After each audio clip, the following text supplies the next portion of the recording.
Chris Tyson, Mr. Beast's first subscriber and best friend, has played a crucial role in Mr. Beast's videos since the beginning of the channel. However, over the last couple of months, subscribers have noticed a change in Chris's appearance. He's been growing out his hair, wearing longer fingernails, and has been dressing a lot more feminine. And a few days ago, Chris confirmed that he's been taking hormones to feminize his body and believes that he's now conforming to his true self. But in watching Chris, this concept of identity goes a lot deeper than you might initially think. Now, first off, I just want to say real quick that gender dysphoria would no doubt be a tough thing to deal with, and I could for sure empathize with people who struggle with it, as it sounds like it would be something that's incredibly confusing and difficult. I have no doubt that it's something that's been difficult for Chris to deal with, and not just him, but also his wife and their 2-year-old son as well. This may have contributed to the deterioration of his marriage, as Chris announced a few weeks ago that him and his wife are currently in the process of going through a divorce. Upon coming out as trans, concerns for Chris's family were immediately made in the comments. Some people made it clear that they weren't transphobic or they weren't religious, but still, all of this seemed to come out of the blue, and they feel for Chris's family. I don't know, man. Having a family and a child and then just destroying everything seems awful. And on Twitter, as one commenter wrote, "There goes a father figure the kid won't ever be able to look up to." Chris responded to this comment by saying, "This is just more dog whistling that somehow trans and gender non-conforming folks aren't safe around kids. Tucker begs for me to come back when I leave him for like 2 days. He's so loved and happy.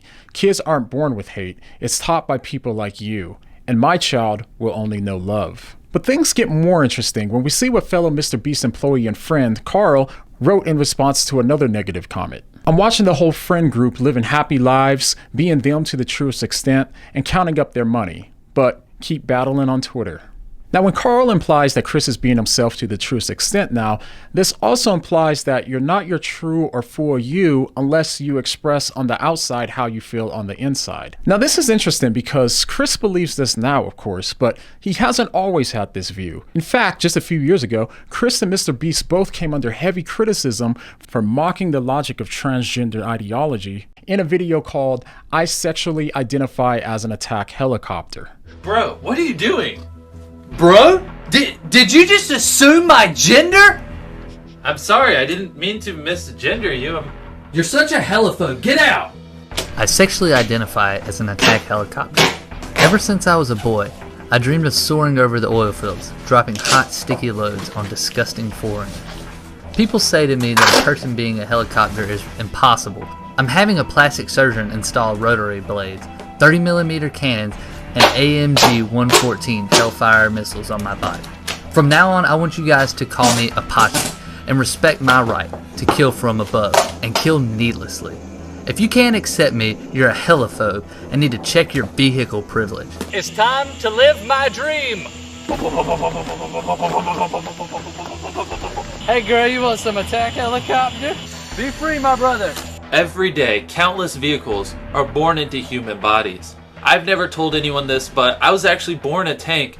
Now, to be clear, this came out in 2016, and of course, this was during an earlier stage in the thought that others ought to validate our inner identity claims. We're told to look inside to discover who we truly are, and then expect, and maybe even demand, for others to validate that identity. Of course, every culture's perception of identity comes with its own set of problems, and our current understanding is no exception. For example, this new understanding of identity makes sense as to why Chris can say that hormone replacement therapy, which refers to hormones that feminize the body, saved his and other people's lives. Now, when he says that these hormones are life-saving, he doesn't mean that the person will die from not physically looking like how they feel on the inside, but instead, he seems to be referring to the threat of contemplating self-elimination due to issues that stem from someone not physically appearing how they believe that they do on the inside. Now, this alone should raise some alarm bells about how we understand our value and our identity today. What's interesting is that today, we're told that you have to decide who you are for yourself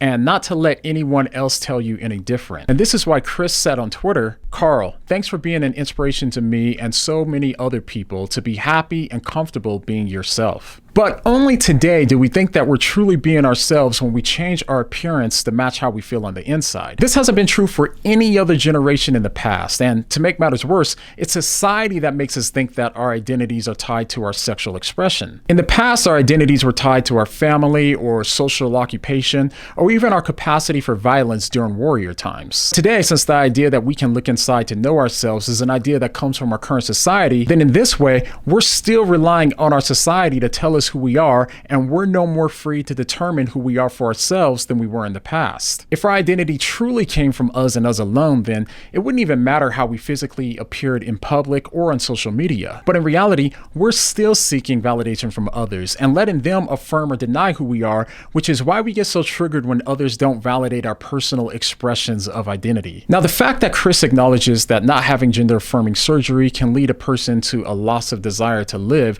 shows us the danger in needing external validation for our identity. But the only problem is we're social beings and everyone is seeking external validation for who they believe that they are. And contrary to what we say in our culture today, you can't get your validation from yourself and only yourself, because in order for you to have a decent level of self-esteem, you have to believe that you're held in high esteem by people that you hold in high esteem. This is why, as a Christian, I find it helpful to get your identity from who God says that you are. Now, this may sound wild, but really think about it. What if you could know that you were infinitely valued by an infinite God, even if you didn't feel like you were valuable to anyone else? And you might be thinking that there's no way that an infinite God could ever accept you because he knows the absolute worst parts of you better than you even know them yourself. But what if, no matter who you are, no matter what you've done, you could be seen by God as if you've lived a life as perfect as the life that Jesus lived? Well, that's essentially what Jesus did when he died for us. He died so that when you stand before God on Judgment Day, when he looks at you, he sees you as if you lived the life that Christ lived rather than the life that you lived. He then offers you that life that he lived as a free and undeserved gift. All you have to do is accept it. Now, if you believe this, only then can you have a sense of identity that doesn't depend on what others think of you and doesn't even depend on what you think of you. It depends on someone who's far more stable, the one whose opinion is literally the greatest in the entire universe. Your creators. This seems to be what Chris's friend and co-worker Chandler came to realize given the shirt that he was wearing in him and Chris's recent video together. Chandler's shirt said, "The love I actually needed came from above." And this is why, practically speaking, if you believe what Chandler's shirt says, then you can know that your value doesn't have to be attached to what you do with your physical appearance. It doesn't have to be attached to people accepting or rejecting you, because you're perfectly beautiful in the eyes of the greatest conceivable being, no matter how you feel and no matter what you look like. You're far, far more than how you feel inside, a sexual identity, or your physical appearance. Accepting Christ also means that you're eternally secure in his promise. The beauty of this is that you're finally free from being a slave to how you appear to others, a slave to how you feel on the inside, and a slave to how you appear to yourself. Your identity and your value is secure because God doesn't change and nothing can threaten your sense of value and self-worth. So with all that being said, it's my belief that if you get your value from who Christ says that you are and not who you feel like you are, this will help you to be radically more confident and more stable, since you won't have to have your identity validated by other people. And it can't make you arrogant, since your identity is received rather than achieved. The more that you understand the gospel message, the more that you understand your true value and who you truly are. And not only is the gospel a good story, but it's a true story. Go ahead and click here to see what I mean. And the next time you find yourself needing others to validate your identity, what are you gonna say? What do you mean?